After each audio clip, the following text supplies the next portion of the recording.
In 1997, 7 cousins checked into a lakefront motel in North Carolina and never came home.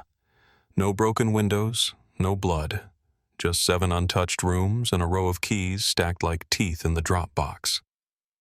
It's been 25 years and I still flinch when I drive past an old neon sign burnt out buzzing like it remembers. But the moment I knew something was wrong wasn't when the call started. It was the silence. It was opening room 6 and feeling like somebody had left in the middle of a sentence. I was there that week. I saw the way they looked at each other. Something was already unraveling. Before I go any further, tell me where you're listening from down in the comments and tap that like and subscribe if stories like this ever brushed past your town or your own life. Every click helps pull another lost name back into the light. I'm Dana Whitmore. I was 44 that summer, married 2 grown kids working part-time at a florist in Statesville. I lived about an hour and a half from the lake, but every July our whole family met up at the Lakeshore Motel. Old school place, peeling paint soda machines that still took quarters and docks that creaked like they were alive. My sister Loretta had 2 kids in the mix, Angela and Matthew. Angela was 17, same age as my youngest. She was quiet but observant. You'd catch her writing in a little leather journal at breakfast, always watching. Matthew was younger, loud, funny, full of stories he barely finished telling. The others, Claire, Sophie, Daniel, Josh, and Leah, rounded out the pack. They weren't just cousins.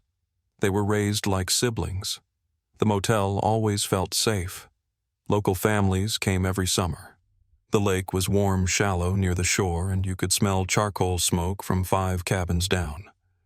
We'd grill hot dogs, drag lawn chairs out onto the gravel. Nights the kids would sneak off to the dock and tell ghost stories like we hadn't warned them 100 times not to. But that year there was something different. It was little things. Angela barely spoke at dinner.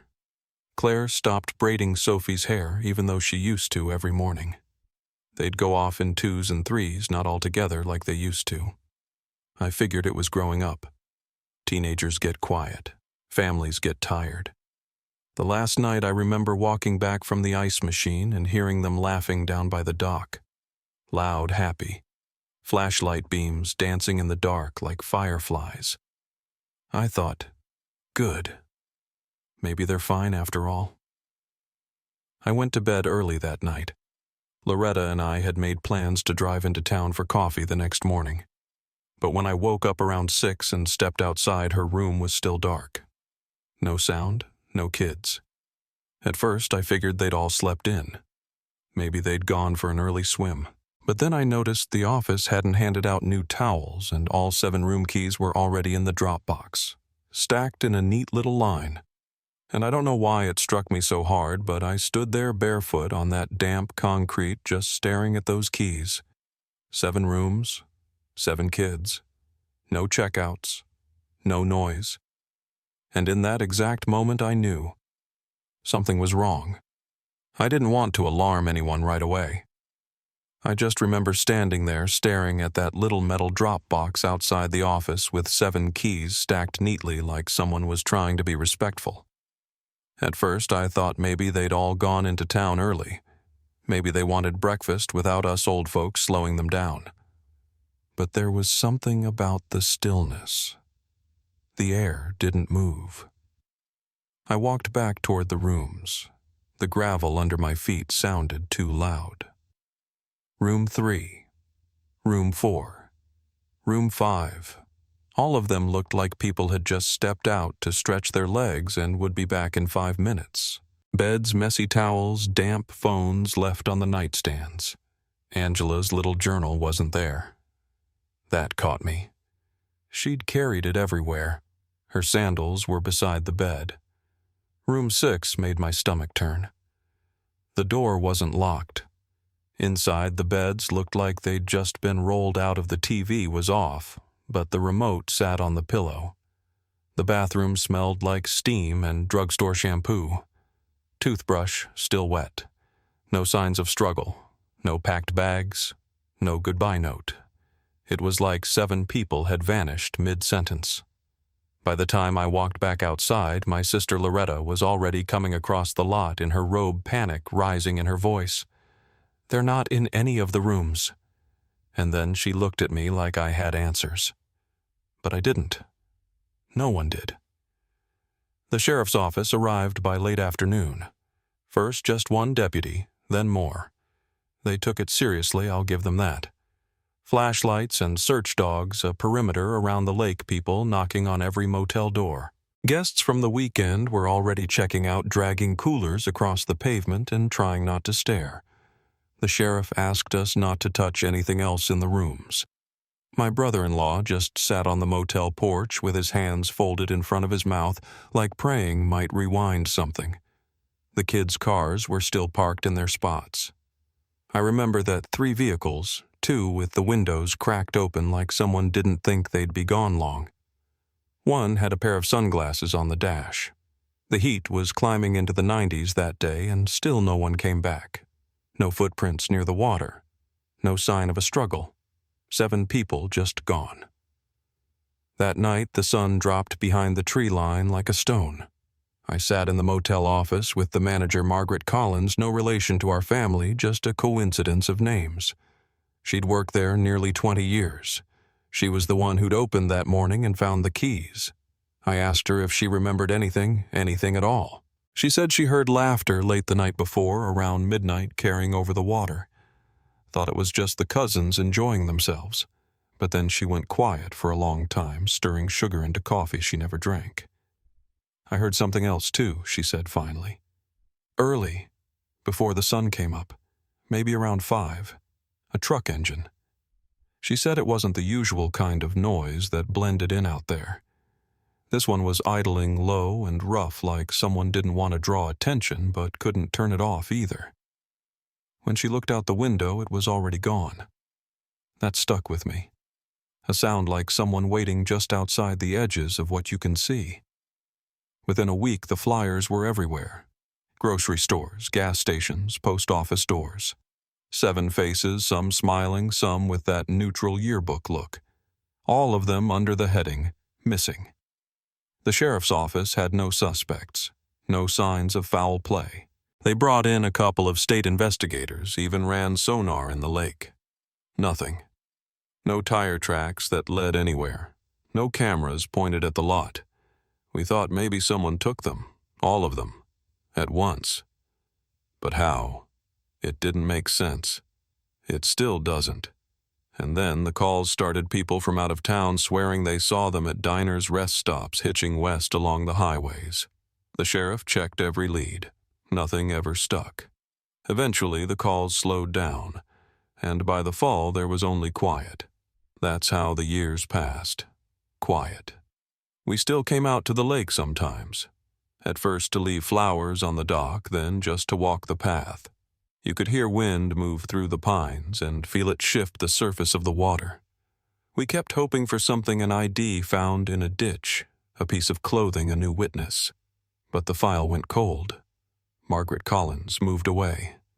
The motel shuttered. That bright red lakeshore sign started to lose its glow, 1 tube at a time, until it just blinked and buzzed like it didn't want to give up. I used to dream of that dock. Sometimes I'd hear laughter and see their faces. Other nights I'd just hear water lapping and nothing else. Then almost 25 years to the day, the phone rang. It was Sarah Monroe. She introduced herself as a detective from the county, said she was reopening the case. She'd grown up just 2 towns over, remembered the story as a kid. But what got her back involved was something new. Developers had finally bought the land planned to turn the motel into luxury cabins or a fishing lodge.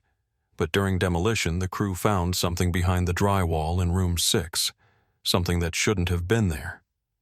Sarah didn't say what it was over the phone, just that she'd be coming by in person. That was the first time I'd heard the name of the place spoken out loud in years. The motel. Room 6. Same one where Angela had stayed. Same room I'd stood in that morning, staring at the damp tile and untouched luggage. I hung up the phone and just sat there. Couldn't move. It felt like something had shifted, like the silence around the lake had taken one deep breath. And it wasn't done with us yet. Sarah Monroe showed up at my house the next morning with a leather notepad and a kind of quiet that made it clear she wasn't there for small talk. She'd been over to the motel already, she said, but wanted to hear what I remembered directly, not from old statements or secondhand notes. I let her in, offered coffee, which she declined, then sat across from her at my kitchen table while the morning sun worked its way through the blinds like it was trying not to intrude. She asked about that last day the moment I realized something was wrong, what I'd seen, who I spoke to. I told her what I told the sheriff back in '97, that I found the keys, that the rooms looked freshly slept in, that the cars were still there. All of it. And she nodded, slow and deliberate, not like she doubted me, but like she was listening for something behind the words. Then she asked a question the sheriff never had. Did I remember anyone else around that weekend? Anyone unusual? At first I didn't. Tourists came and went. There'd been a couple with a dog in room 2, a father and son in room 7 who spent most of the time fishing. But then I paused and something pulled at the back of my mind. I hadn't thought about it in years. I remembered hearing a conversation at the gas station up the road, someone asking the clerk about that big group of kids down at the lake. The clerk hadn't thought much of it at the time. Said it was a man, thin, older gray stubble who bought a soda, asked some questions, and left. The way the clerk told it, the guy didn't seem threatening, just curious. But I remember thinking it was odd even then. That the man wasn't staying at the motel, wasn't from around there, but seemed to know who the cousins were. Sarah didn't write that part down. She just looked at me for a long second, then asked if I'd seen the bag. I didn't know what she meant at first. She reached into her bag and pulled out a photo of it, faded purple vinyl, a cracked zipper, the kind of thing a teenager would carry to the lake in the late '90s, and across the bottom a stain, the color of rust. We found it inside the wall of room 6, she said. Behind the drywall sealed up. It had blood on it, DNA's being tested now. My hands went cold on the table. Room 6 was Angela's. That was her bag. She used to loop the strap twice around her wrist like it was too precious to set down. I couldn't say anything. My throat closed up. And then Sarah slid out the second photo, a Polaroid edges curled from age. All 7 of them sitting on the dock arms linked or resting on knees, smiling like they had no idea time was about to stop. The time stamp burned into the bottom, July 5th, 1997. 11:37 p.m. I stared at it so long I forgot to blink. Where was this found? I asked. Sarah said it had been tucked into a side pocket of the bag, as if someone had stuffed the whole thing into the wall in a hurry, a trace of them hidden away for decades. She didn't have to say what we were both thinking. Someone had been in that room after the cousins disappeared, someone who knew what they were doing, someone who wanted it buried. That afternoon, she visited Pat and Richard Collins. Pat is Loretta's cousin. Her daughter Leah and son Josh were among the 7. Pat never liked reporters or cops knocking on her door, but she let Sarah in out of respect for what we'd all lost. Sarah told me later how she sat with them in their living room surrounded by old photographs, Christmas cards, graduation pictures, the usual fragments left behind when a family disappears too young. Sarah asked the same questions she'd asked me. Pat was calm at first, then quiet, and then finally said something she'd never told anyone. That in the week before the trip, Angela had started acting strange. Not anxious, just distant, like she was carrying something she couldn't share. Pat said Angela had a journal, one she took everywhere, but it wasn't found in her belongings. Sarah's ears perked at that. A missing diary from a girl who'd vanished. That wasn't nothing. Then Richard, who'd been silent through most of it, leaned forward with that same slow certainty I remembered from the early days. There was a truck, he said. Red Ford 85 or 86, always parked across the road from the motel taillight busted. Same one, same spot, night after night. Man would sit on the hood and just watch.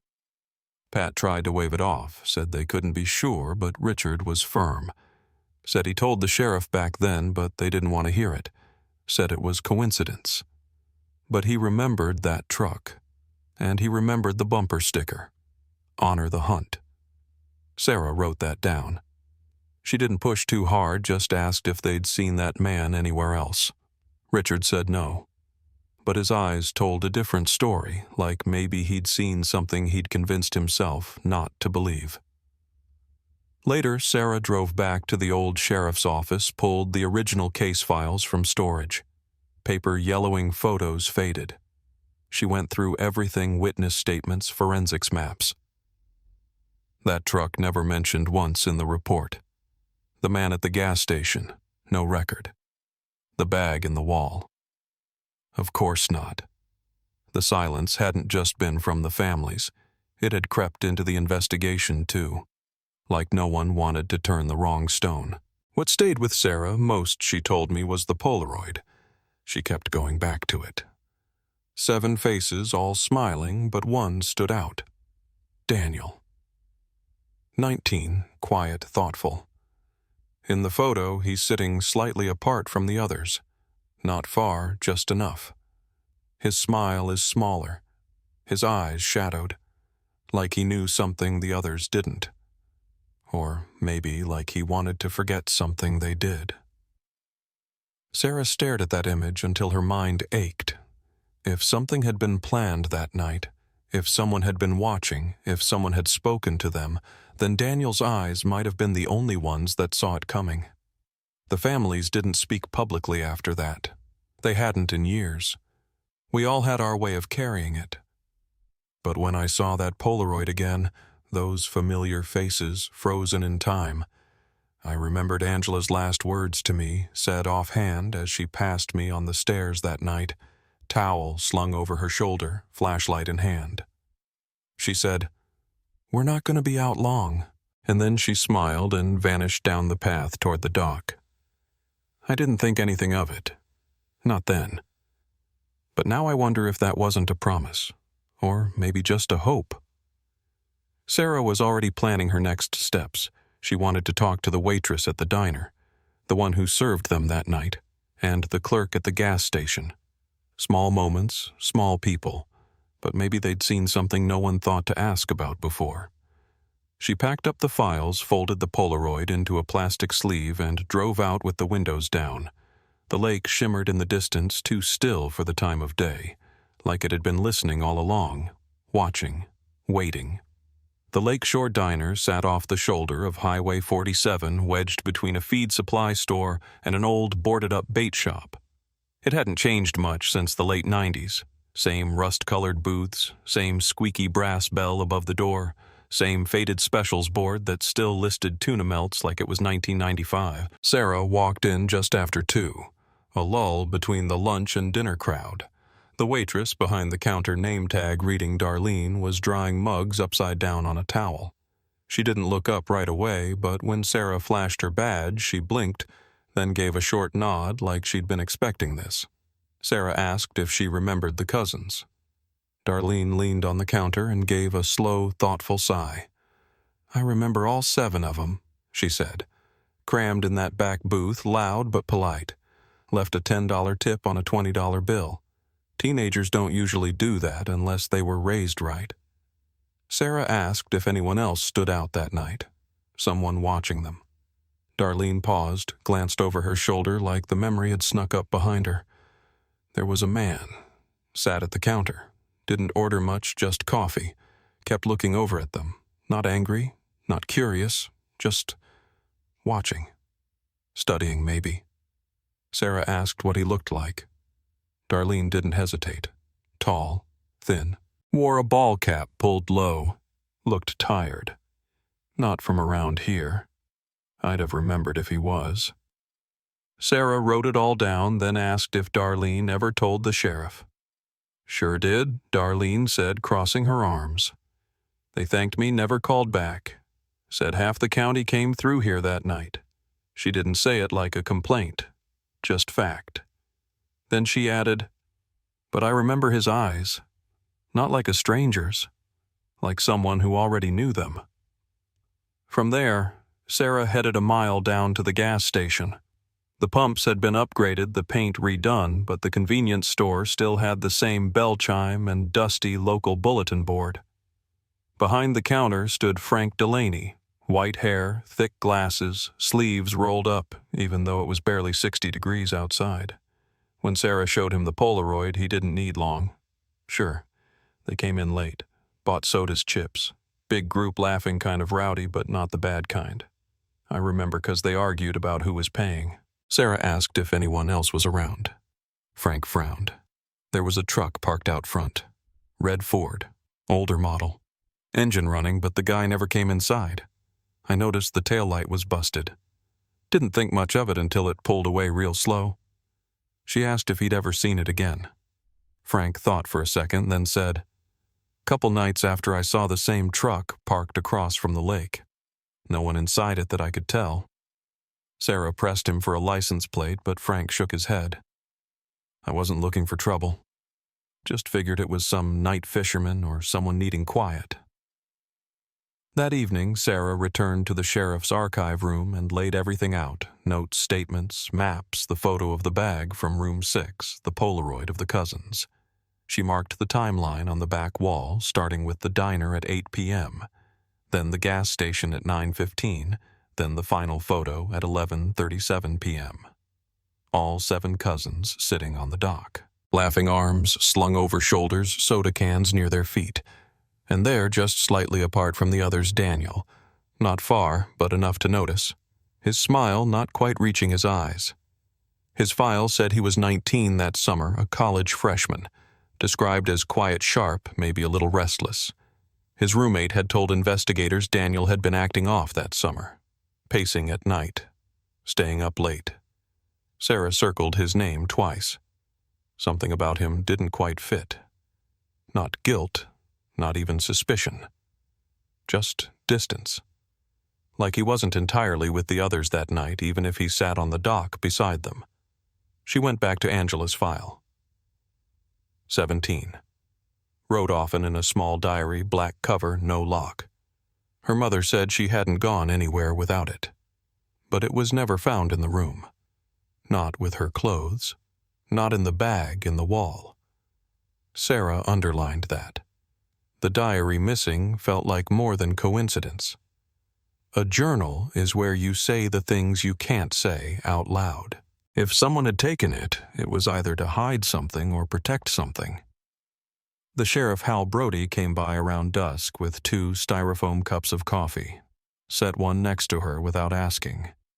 They sat in silence for a while until Sarah said, "There's a pattern here, not just where they went, but who saw them." She laid out the witness descriptions. The man at the diner, the truck outside the gas station, the red Ford, broken tail light, ball cap, always near, never speaking. Brody rubbed the back of his neck and said, "We heard about that truck back then, but it was like looking for a haystack full of needles. Everyone around here drove a red Ford. You press too hard in a town like this, people stop answering their doors." Sarah nodded. She understood, but it didn't make the facts disappear. Brody reached into his folder and slid over a sealed envelope. "There's something else," he said. Inside were 3 photographs that had never been released. One showed the dock littered with soda cans and chip wrappers. Another showed one of the motel room's beds unmade, 2 towels slung over the bathroom door. The third made Sarah sit still. It was a close-up of the dock railing. Faint but visible was a handprint. Smeared. Dark. Blood. Sarah asked whose it was. Brody said it had been tested, but back in '97 the database wasn't much to work with. Didn't match any of the cousins. Didn't match anyone local. Just a mark. Left behind. Like someone reaching out or steadying themselves before they left. Sarah placed the photo beside the others. That hand didn't belong to a ghost. It belonged to someone who was there. Who touched that wood. Who bled into the grain and vanished before morning. Before leaving for the night, she folded the Polaroid and tucked it back into its sleeve. The light outside had dimmed, the sun gone behind the pines. Somewhere beyond the walls of that office, the lake waited. Same shoreline. Same dock. Same silence. Sarah didn't know yet who the man in the truck was or why Daniel sat so apart from the others in that photo. But she knew the truth wasn't in the official file.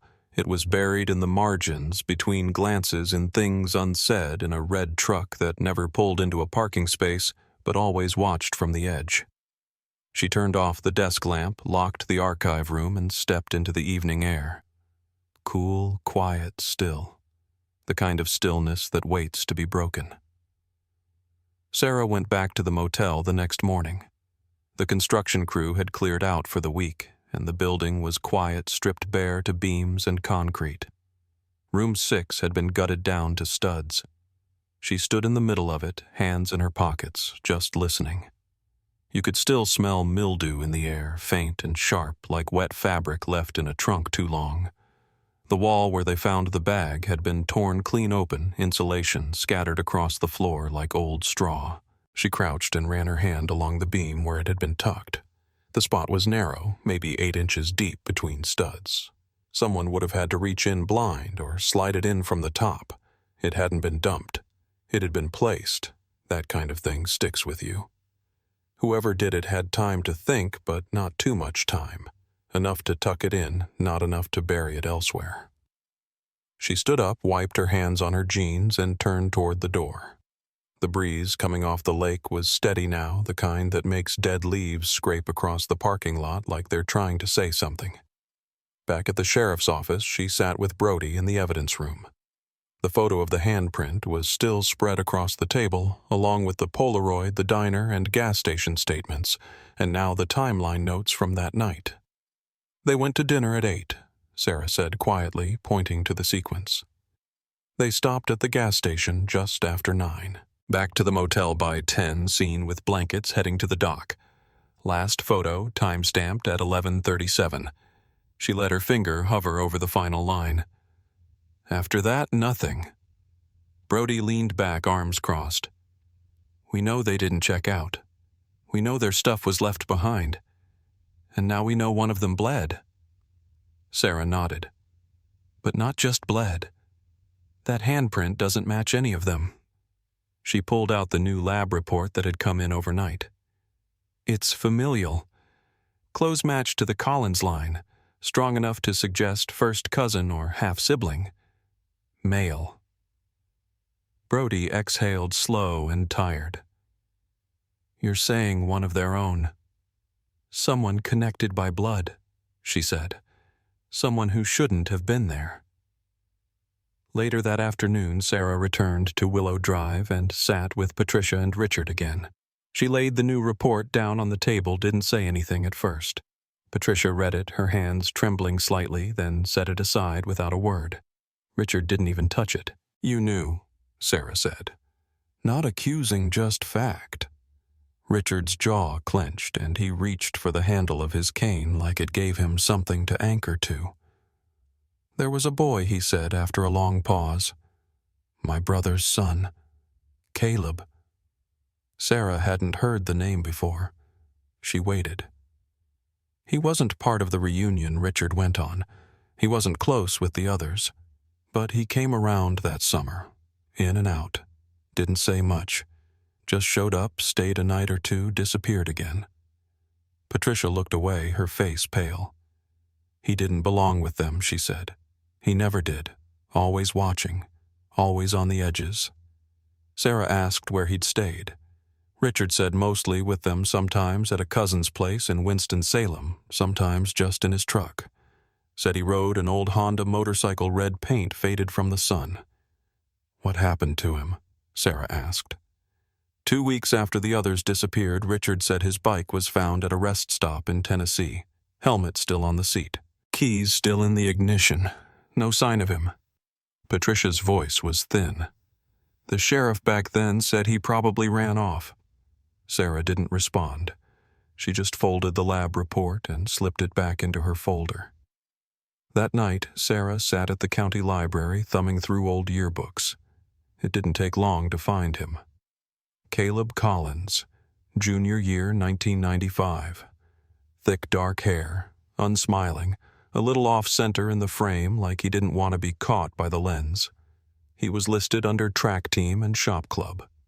She photocopied the page and took it to the garage a librarian had mentioned. Caleb had worked there for a summer. The man behind the counter was broad-shouldered and sunburnt, probably in his 50s, wiping his hands on a rag when she came in. His name was Dale. "Caleb," he said. "Yeah, I remember him. Smart with engines, quick hands. But something about him always felt coiled, like he was holding in too much pressure." Sarah asked if he remembered what Caleb drove. Dale nodded. "Red Ford, old one, tail light cracked. He kept it cleaner than most folks keep their kitchens." Sarah felt the room tilt just slightly. "Bumper sticker?" she asked. Dale blinked. "Yeah. Faded one. Said something about hunting." Why, Sarah didn't answer. Just thanked him and stepped back into the parking lot. The wind had picked up again, same sharp smell of lake air even from this far inland. She drove straight back to the lake. The sky was turning that soft gray blue that settles before full dark, and the shoreline was quiet. The dock looked smaller now, stripped of the laughter that used to echo from it. She walked out onto the boards, slow steady. They creaked beneath her, but only a little. She crouched beside the spot where the handprint had been. You couldn't see it anymore. Time had sanded it down. But she knew where it was. She whispered the name once, Caleb, and waited. No answer. The lake never gives answers. But the pattern had shifted. The story had grown a new limb. For years, it had been about 7 cousins, a summer reunion, a vanishing with no shape. But now there was an 8th one who wasn't on the guest list, one who showed up late and stayed close to the shadows, a cousin whose blood marked the dock, a truck that matched every sighting, a face that had never been named in any official record. Sarah stood up her boots, scuffing against the wood. The sun was down now. She stared across the water, thinking of the photo, the way Daniel had sat slightly apart, the way Angela's diary had never been recovered, the way none of them had left on their own. Caleb's name had been buried by silence, but now it had weight. It didn't prove guilt, didn't answer the questions, but it changed the shape of what they thought they knew. And sometimes that's all it takes to pull everything loose. The road out of Lakeshore thinned into flat stretches of farmland, and by the time Sarah crossed the state line into Tennessee, the sky had softened into that muted gray that made everything look further away than it was.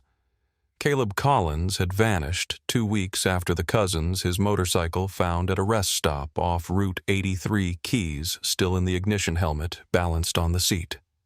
No note, no signs of struggle. Just gone.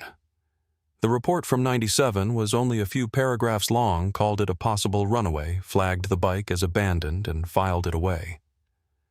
Sarah parked where the pavement had cracked beneath the picnic shelter and stood facing the spot where the bike had once been left. She imagined him sitting there watching cars pass, maybe smoking, maybe waiting. The office on site had changed hands since then, but the man working behind the counter was older, thin-framed, and careful with his words. When Sarah showed her badge and asked about July 1997, he tilted his head like trying to listen to something long buried. "You're lucky," he said, shuffling toward the back. "We only kept a handful of paper logs from that year." He returned with a faded incident report 2 truckers had flagged down the attendant the night the motorcycle appeared. Claimed they saw a young man walking into the woods with someone else. Sarah read it 3 times. No names. Just a brief physical description. One boy, dark hair, lean build. The other, older, taller, cap pulled low. The second man hadn't been identified. Neither had come back. Sarah tracked down one of those truckers later that week, Harold Dean, now retired and living just outside Nashville in a trailer with faded maps pinned to the walls. He made coffee on a single-burner stove while she laid out the Polaroid and yearbook photo on his table. He squinted down at them through yellowed glasses and tapped Caleb's face. "That's him," he said. Sat right there by his bike. Looked like he'd lost everything.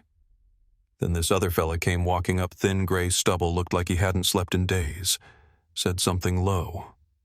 The kid got up and followed him into the trees. No argument, no hesitation. Sarah asked if the man looked threatening. Harold shook his head. That's the thing. The kid didn't seem scared. He looked relieved. She wrote that word down slow. Relieved. Not taken, not chased, but like someone had come to collect him. The drive back to Lakeshore was quiet. She didn't play the radio, just let the facts settle. Caleb's blood on the dock, his red Ford matching witness reports. Then this him walking willingly into woods with a man no one could name. Sarah sat with that contradiction for a long time, because if Caleb had helped the others disappear, why would he run? And if he'd been part of something darker, why would he look grateful to leave? At the sheriff's office, she laid the new information out for Brody. They sat in silence for a while, and then he said, "There's another branch we haven't pushed on yet." Sarah looked up. "The family. Not just the immediate ones," he said. "There's an Aunt Margaret Holbrook. She was sister to one of the parents. Had 3 of the kids out there that summer. Might have seen something she didn't want to back then." Sarah nodded, packed her bag, and drove out to Margaret's house the next morning. The Holbrook place sat just off a gravel road outside town, surrounded by high grass and leaning fence posts. Margaret answered in a housecoat rosary wound around one hand, her expression a mix of curiosity and fatigue. She invited Sarah in without asking why she'd come. They sat at the kitchen table. The house was quiet, except for the soft clicking of Margaret's thumb against the beads. Sarah didn't waste time. She laid out the Tennessee report and said, "I'm looking for someone who fits this description." Man, mid-50s at the time. Thin gray stubble ball cap. Showed up at the rest stop where Caleb Collins was last seen. Margaret's hand stilled. Her eyes didn't move. "Does that sound like anyone you knew?" Sarah asked. Margaret looked away, then back. Her voice was almost a whisper. "Sounds like my brother." Sarah kept her pen still. "Name Elliot," she said. "Elliot Barrett. He was always a little out there. Drifted, never settled down. Sometimes he'd show up to reunions, sometimes not. But that summer he hadn't been around. We thought he'd gone out west." Sarah asked if anyone had seen him that week. Margaret hesitated, then said, "That's what we told ourselves." The sentence landed like a stone in water. Sarah knew what that meant. Someone had seen him. Maybe more than one? Back at the office, she pulled old DMV records, arrest sheets, anything tied to Elliot Barrett. There wasn't much. A few citations, a minor trespassing charge dismissed. But then she founded a traffic citation from 1996. The photo attached showed an old red Ford pickup. Taillight cracked. Bumper sticker barely visible beneath a layer of grime, "Honor the Hunt." Sarah stared at it, the air in the room getting tighter by the second. She slid the printout across Brody's desk. It was him, the truck, the man at the diner, the gas station, the woods. It was Elliot. Brody didn't say anything, just rubbed his face with both hands. "We talked to the families for weeks," he said finally. "Not once did that name come up. Maybe they didn't know," Sarah said, "or maybe they did." That night, Sarah returned to the lake. The dock was colder now, air damp and thin. She walked slowly, flashlight in hand, and crouched by the railing. Just beneath the wood, half wedged between 2 planks, something caught the light. She reached in and pulled out a rusted bottle opener metal, nearly black with time. Faint initials were scratched across the side, E. Barrett. She stood still for a long time, holding it in her palm. The wind moved across the lake like a breath. The lake had been quiet for years, but it hadn't forgotten. And now it was giving something back. Not answers. Not yet. But pieces. A truck. A name. A cousin buried in the footnotes. And now the shadow of an uncle, one who had no children of his own, but watched the others like he'd been promised something they were keeping from him. Sarah slipped the opener into an evidence bag, sealed it tight, and whispered to the dark, "We see you now." The wind didn't answer, but something in it had shifted. The silence wasn't empty anymore. It was full, and whatever had started that summer night wasn't finished. Not yet. The local archives weren't digitized, which meant I spent most of that Monday in a room that smelled like glue and dust, flipping through brittle files in a metal cabinet labeled Deceased on Property, our code.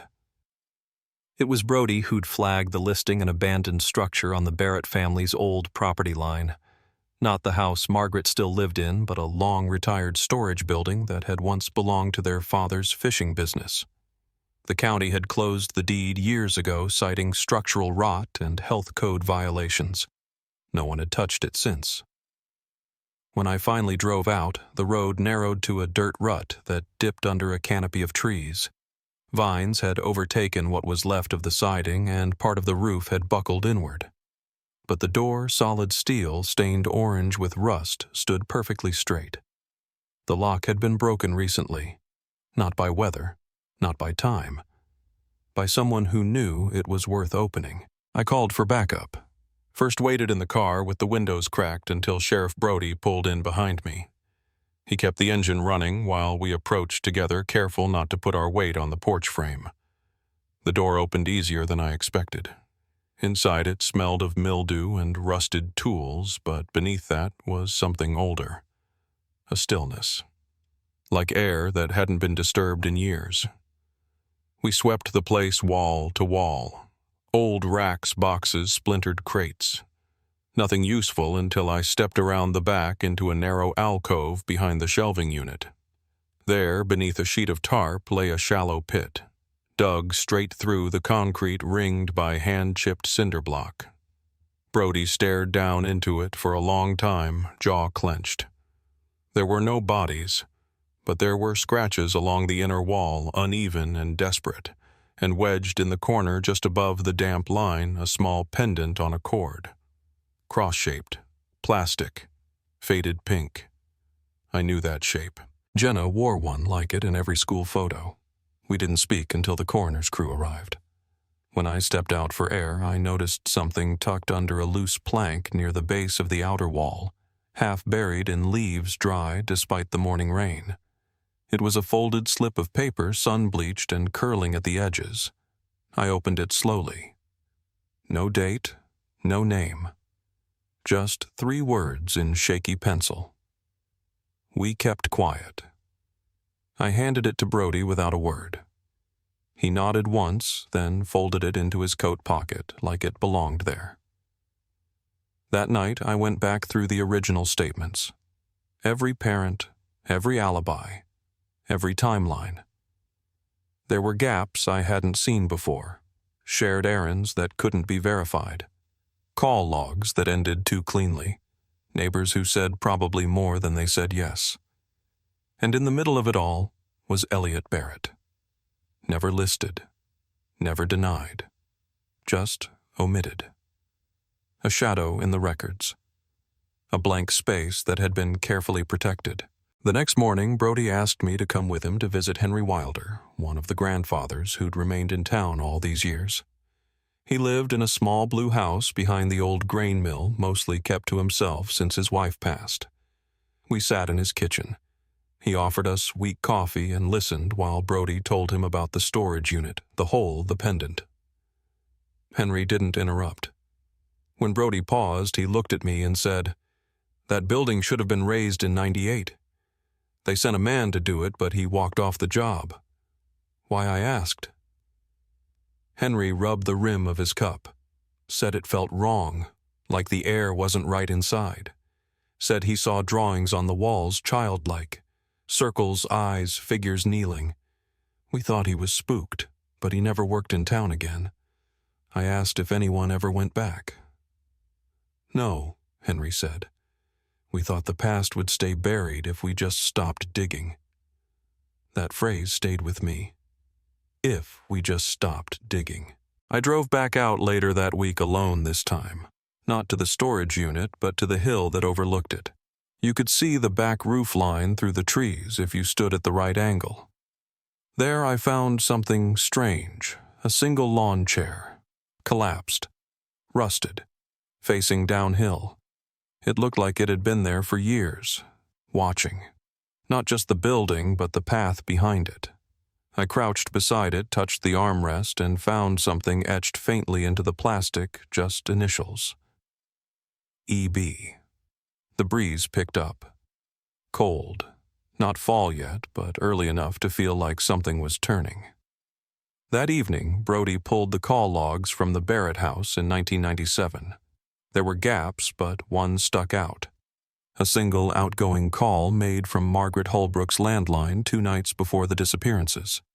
It lasted just under 2 minutes and pinged off a tower 30 miles out of town, the same direction as the rest stop where Caleb's bike was found. The number it connected to was long out of service. But when we traced the old account, the name on file was E. Banning.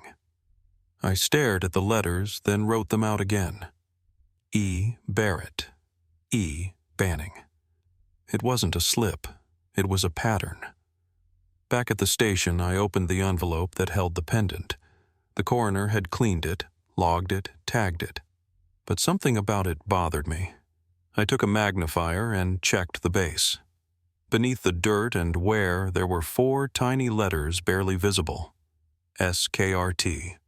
I pulled the yearbook from the evidence shelf and flipped to the back page. In the corner, under a cluster of doodles, was a line someone had scribbled in pen, SKRT equals safe kids returned together. I'd missed it before.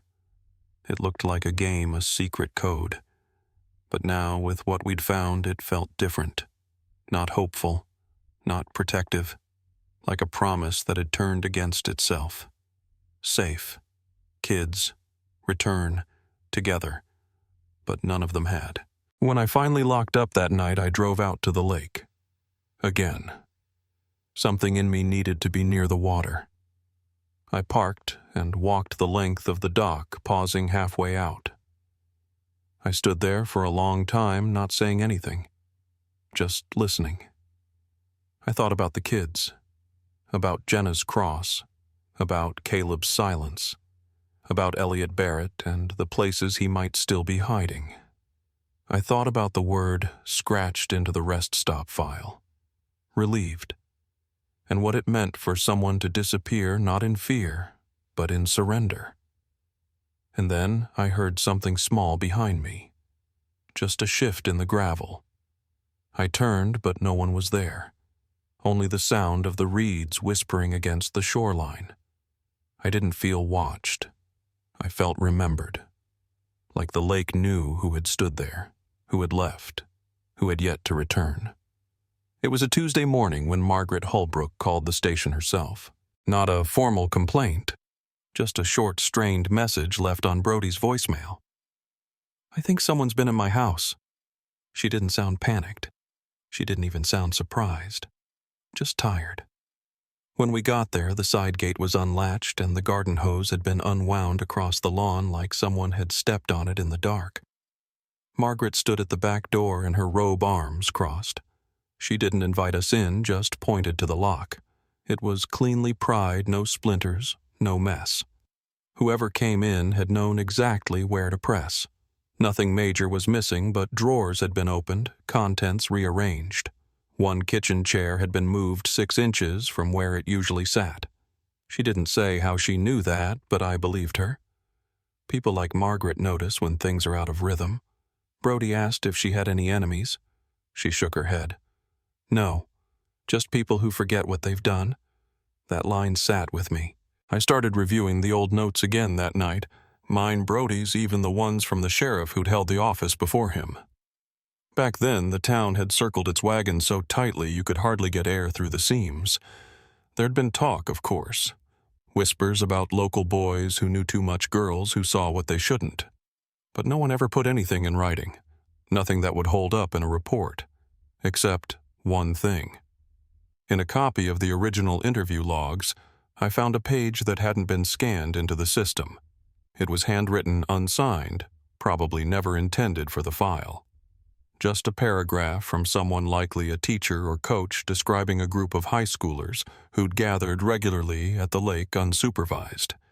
Names were redacted, but one line stood out. They call it the quiet hour. No talking, no flashlights. Just waiting. That would have been the summer before the disappearances. I asked Brody if he remembered the phrase. He said he did. Said it was something the kids had made up, part dare, part ritual. But the parents had brushed it off at the time. Teenage nonsense, they called it. And maybe it was. Until someone didn't come back. We pulled yearbooks from that era, trying to piece together who might have been involved. Jenna, obviously. Caleb. The others who went missing.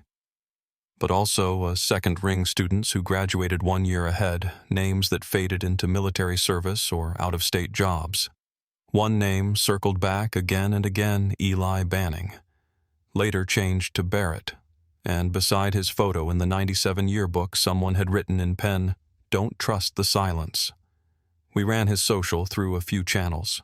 No property listed, no taxes paid. But his name had popped once 2 years ago on a background check for a warehouse job in Ohio. He didn't take the job, but someone ran the check. That same week, a man showed up at the sheriff's office claiming he'd found something on his property 30 miles out near the river bend. He was clearing brush and noticed a section of earth that had sunk slightly almost in a perfect circle. Said it hadn't been there the week before. We drove out with a team. The ground was soft even for mid-season. When the soil gave way, it revealed what looked like an old well-cover wooden slats nailed in a crude lattice with layers of rock and sand packed over the top. When we broke through, we found a metal hatch beneath.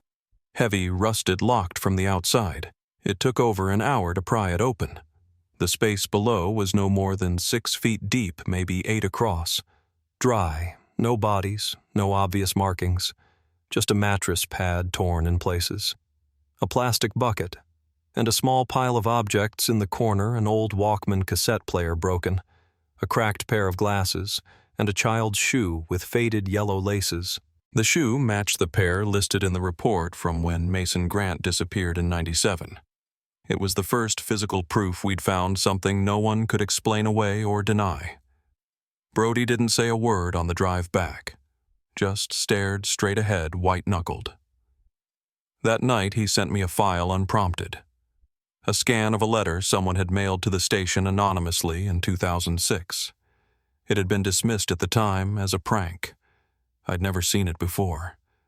There were no threats, no ransom, no names, just a single sentence written in block letters, "You buried the wrong thing." The envelope had no return address, but the postmark was from 5 miles north of town. I didn't sleep much after that. The next morning, I called Margaret again. She answered on the first ring. I asked her directly if Elliot had ever confessed anything to her. Not in words, not outright, just hinted. She was quiet for a long time. Then she said, "He used to wake up shaking, not sweating. Just still, like something had caught him mid-dream and refused to let go."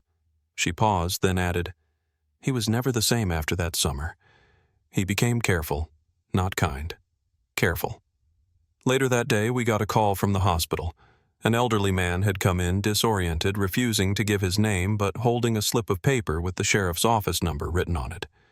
It was Henry Wilder. He'd fallen trying to move an old trunk in his garage. Brody went to see him. I waited in the hallway until he waved me in. Henry looked pale, thinner than before, but alert. He asked if we'd found the well. We said yes. He closed his eyes. Then he said, "They used to take turns sitting up top, watching, making sure no one came. We thought it was just play. Kids pretending to be something they weren't. But one night, someone stayed down there too long, and the others didn't go back. I asked him who made the rules." Henry shook his head. "I don't think it was one person. It was a pact. To never tell. To never break the quiet." The room was still. Then Henry reached toward the nightstand, fumbled for something inside the drawer, and handed me a Polaroid. It was old colors, warped with age. 4 teenagers standing near the edge of a wooded area, smiling but stiff.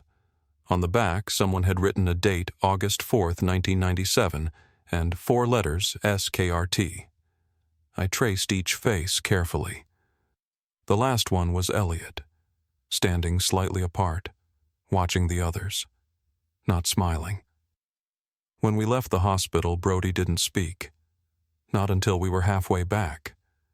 Then he said, "I don't think they meant to kill anyone, but I think they did." And I nodded, because somewhere deep down I knew the same. This wasn't about one night or one person. It was about silence passed down like inheritance, quiet handed from hand to hand until someone forgot how it started. That kind of forgetting leaves a mark. And now it was beginning to surface, one cracked shoelace at a time. They brought in ground-penetrating radar a few weeks later, quietly. No press, no statement. Just a rented trailer parked near the river bend and a small team working under tarps when the light was good. They marked 3 more anomalies, same shape, same depth, all within 100 yards of that first pit. Each one held the same signature, a confined space signs of human use, and one small, deliberate object left behind. A pair of cufflinks, a folded bandana, a leather-bound notebook with the first 7 pages torn out. No bones, no names, but they were burial sites in everything but the legal sense. Burials of memory, of guilt, of the story itself. Brody retired the following spring. He didn't hold a press conference. He didn't even tell most of the town. Just packed up his things and left a note on my desk that said, "Be kind to what you know." That's all it said. I kept it, folded in my wallet just behind my badge. Margaret moved out of the old Holbrook place a month later, said she was going to live with her niece in Pennsylvania. Before she left, she handed me a manila folder. Inside were photocopies of Elliot's journals. Some were undated, others just signed with a single initial. They weren't confessions, more like a running attempt to remember without remembering. Dreams where the woods shifted, where the lake ran backward, where someone knocked from inside the shed, but no one opened the door. The entries stopped in 2003. Henry Wilder passed 6 months after that hospital visit. I went to the service, just a dozen people and a taped-up photograph of him from his Army days.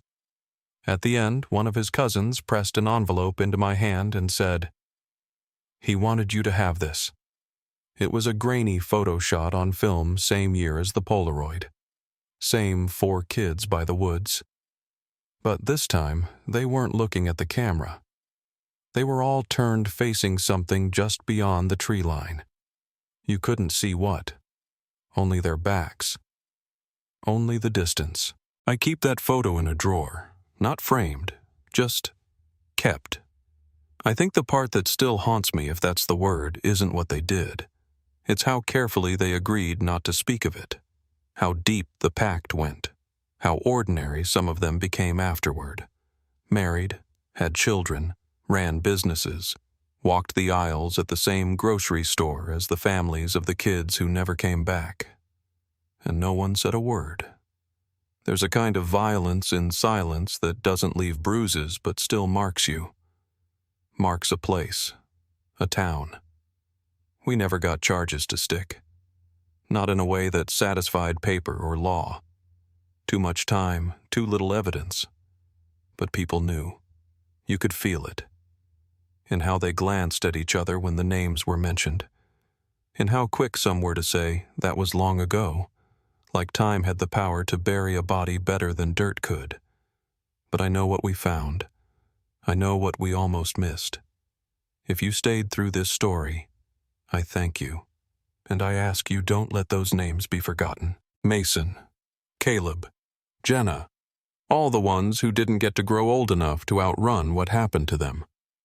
Some stories take decades to surface, some never do. But remembering, that's something we owe them.